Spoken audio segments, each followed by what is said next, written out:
Bismillahirrahmanirrahim. Assalamualaikum warahmatullahi wabarakatuh. Perkenalkan, nama saya Cici Purcarima dengan NIM O1A1171139 kelas B. Di sini saya akan memaparkan tugas biokimia farmasi saya tentang metabolisme karbohidrat. Yang pertama perlu kita ketahui terlebih dahulu apa itu metabolisme karbohidrat. Nah, metabolisme karbohidrat adalah proses kimia yang berlangsung dalam tubuh makhluk hidup untuk mengelola karbohidrat, baik itu melalui reaksi pemecahan atau katabolisme maupun reaksi pembentukan atau anabolisme. Proses-proses pada metabolisme karbohidrat ini ada 4, yaitu glikolisis, glikogenesis, glikogenolysis, dan gluconeogenesis. Yang pertama ada glikolisis, yang merupakan rangkaian reaksi kimia penguraian glukosa atau proses pemecahan glukosa yang mempunyai 6 atom C menjadi asam pirufat yang mempunyai 3 atom C, NADH dan ATP. Pada proses glikolisis, setiap satu molekul glukosa diubah menjadi 2 molekul asam pirufat, 2 NADH dan 2 ATP. Kemudian ada glikogenesis. Glikogenesis merupakan pembentukan glikogen dari glukosa. Setelah makan, beberapa saat, kadar glukosa darah akan mengalami peningkatan. Penyimpanan glukosa dalam bentuk glikogen dalam hati dan otot akan distimulasi oleh hormon insulin yang disekresikan oleh kelenjar pankreas. Hormon insulin ini nantinya akan menstimulasi enzim glikogen sintase untuk memulai proses glikogenesis. Sebaliknya, jika dalam keadaan lapar dan tidak ada asupan makanan, maka kadar glukosa dalam darah akan menurun dan terjadi proses glikogenolysis. Kemudian untuk glikogenolisis adalah proses pemecahan molekul glikogen menjadi glukosa sehingga dapat digunakan untuk memproduksi energi. Kemudian untuk gluconeogenesis adalah proses sintesis atau pembentukan glukosa dari sumber bukan karbohidrat. Molekul yang umum sebagai bahan baku glukosa adalah asam pirufat. Namun oksaloasetat dan hidroksiaseton fosfat dapat juga menjalani proses gluconeogenesis. Gluconeogenesis terjadi terutama dalam hati dan dalam jumlah sedikit pada korteks ginjal. Gluconeogenesis sangat sedikit terjadi di otak, otot rangka, otot jantung, dan beberapa jaringan lainnya. Umumnya gluconeogenesis terjadi pada organ-organ yang membutuhkan glukosa dalam jumlah yang banyak. Gluconeogenesis terjadi di hati untuk menjaga kadar glukosa darah tetap dalam kondisi normal.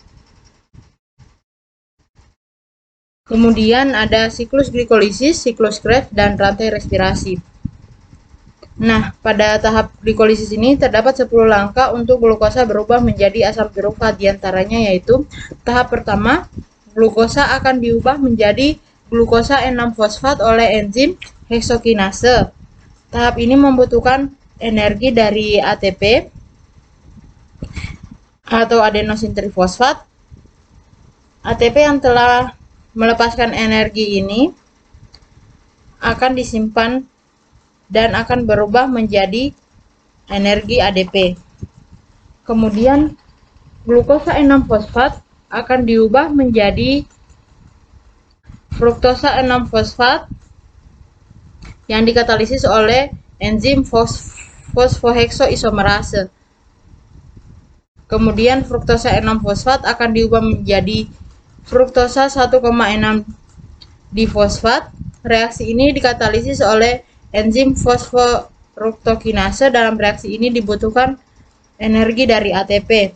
Kemudian fruktosa 1,6 difosfat, 6 atom C akan dipecah menjadi gliseraldehida 3 fosfat, 3 atom C, dan dihidroksiaseton fosfat 3 atom C. Reaksi tersebut dikatalisis oleh enzim aldolase. Kemudian satu molekul dihidroksiaseton fosfat yang terbentuk akan diubah menjadi enzim gliseraldehid 3 fosfat oleh enzim triosa fosfat isomerase. Enzim tersebut bekerja bolak-balik, artinya dapat pula mengubah gliseraldehid 3 fosfat menjadi dihidroksiaseton fosfat. Kemudian gliseraldehid 3 fosfat kemudian akan diubah menjadi 1,3 asam disfosfolglycerat oleh enzim gliseraldehida 3 fosfat dehidrogenase. Pada reaksi ini akan terbentuk NADH.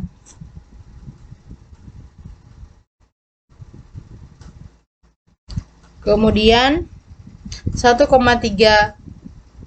asam disfosfosigerat akan diubah menjadi 3 asam fosfosigerat oleh enzim fosfosigerat kinase. Pada reaksi ini akan dilepaskan dalam bentuk ATP. Kemudian 3 fosfogliserat akan diubah menjadi 2 asam fosfogliserat oleh enzim fosfogliserat mutase.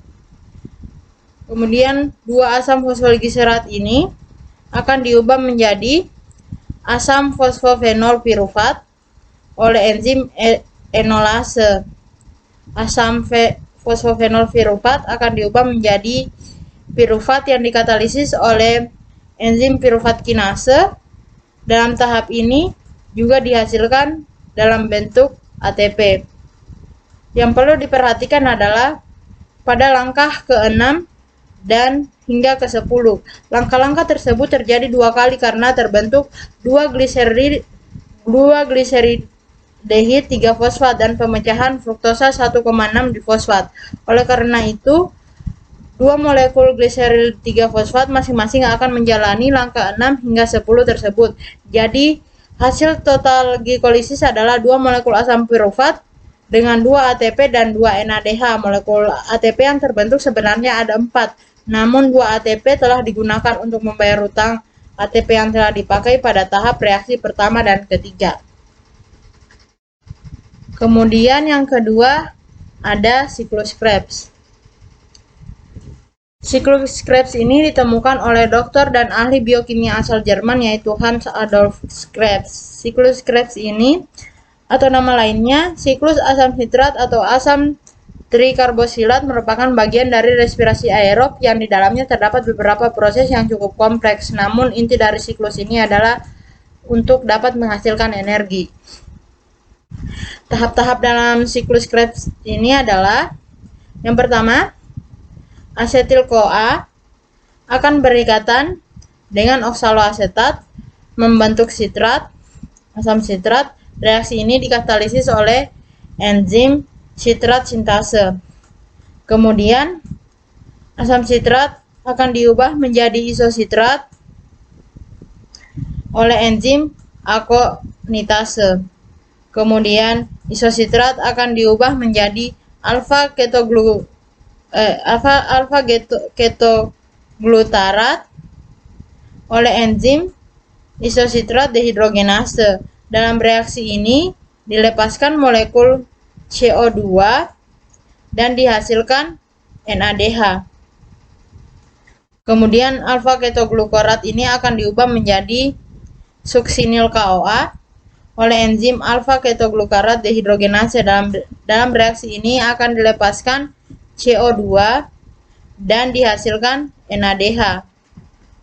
Kemudian suksinil CoA akan diubah menjadi suksinat oleh enzim suksinil CoA sintase. Pada proses ini akan dihasilkan GTP yang kemudian dapat berubah menjadi ATP.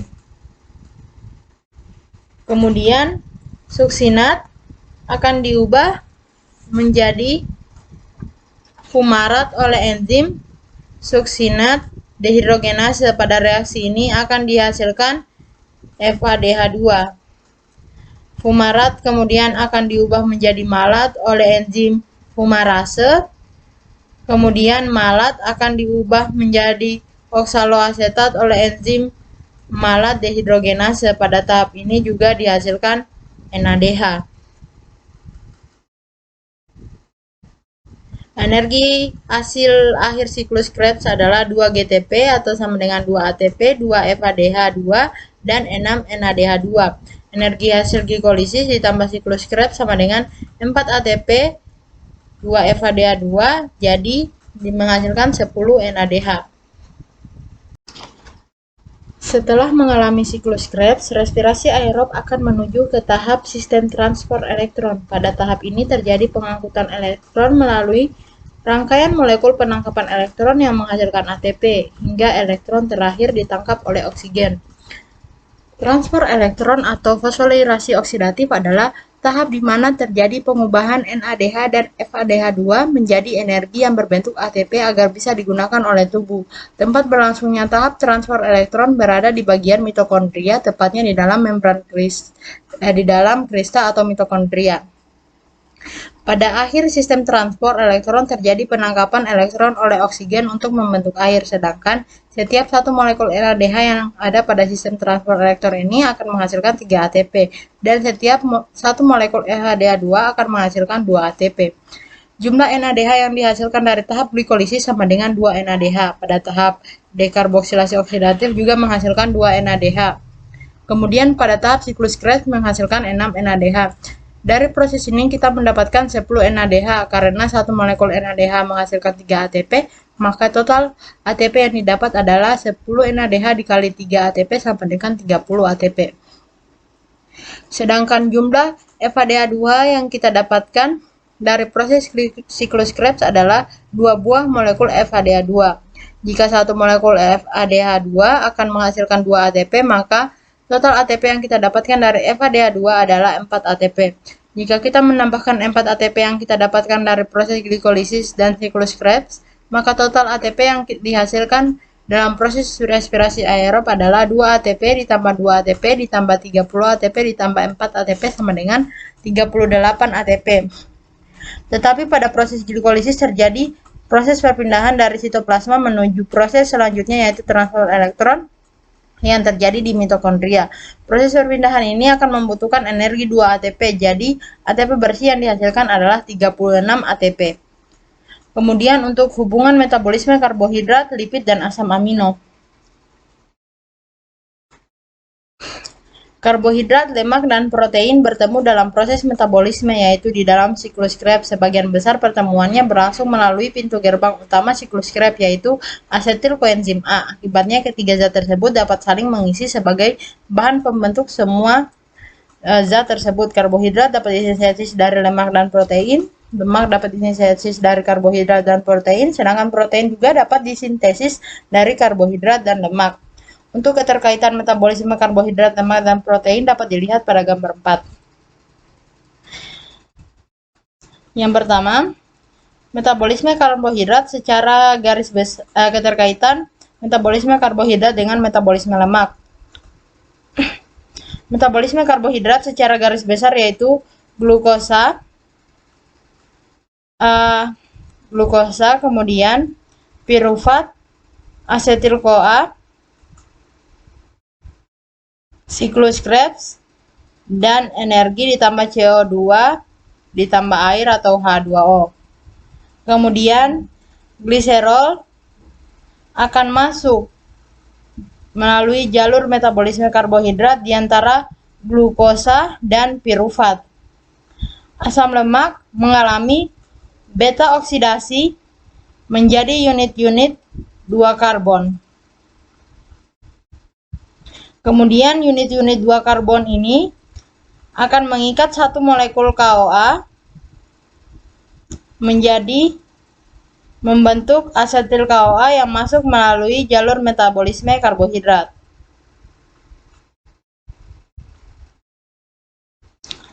Pada proses respirasi tersebut, apabila kebutuhan energi telah terpenuhi, maka senyawa antara proses respirasi yang tidak berlanjut ke tahapan berikutnya dapat disintesis menjadi komponen lemak.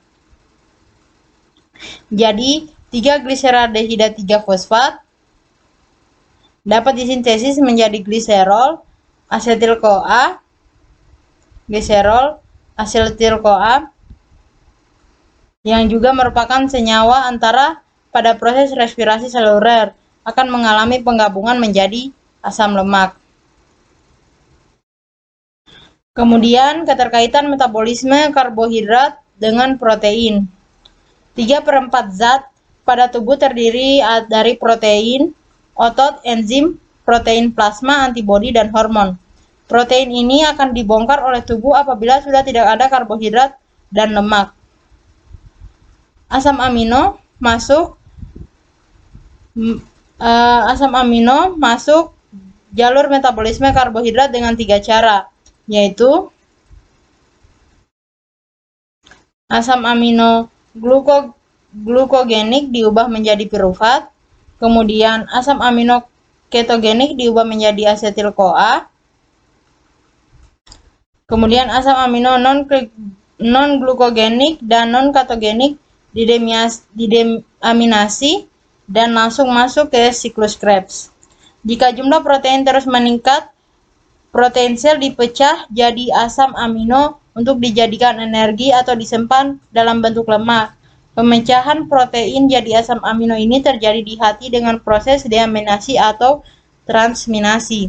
Deaminasi ini merupakan proses pembuangan gugus asam amino dari asam amino, sedangkan transminasi ini merupakan proses perubahan asam amino menjadi asam keto. Transminasi dia ada alfa alanin, alfa ketoglutarat menghasilkan pirufat ditambah glutamat. Kemudian diaminasi di asam amino ditambah NAD ditambah asam keto ditambah NH3. NH3 merupakan racun bagi tubuh. Tetapi tidak dapat dibuang oleh ginjal. Harus diubah dulu menjadi urea di hati agar dapat dibuang oleh ginjal dalam bentuk urin. Jadi kesimpulannya adalah dalam proses respirasi karbohidrat ini merupakan molekul pertama yang menjadi substrat respirasi. Jika karbohidrat habis, maka baru lemak akan dioksidasi. Jika karbohidrat dan lemak sudah tidak ada lagi, maka protein akan dibongkar menjadi asam amino untuk dioksidasi. Dari ketiga substrat respirasi tersebut, karbohidrat merupakan substrat respirasi yang utama. Namun jumlah energi yang dihasilkan oleh setiap gram protein setara dengan jumlah energi yang dihasilkan oleh setiap gram karbohidrat, yaitu kurang lebih 41 kilokalori.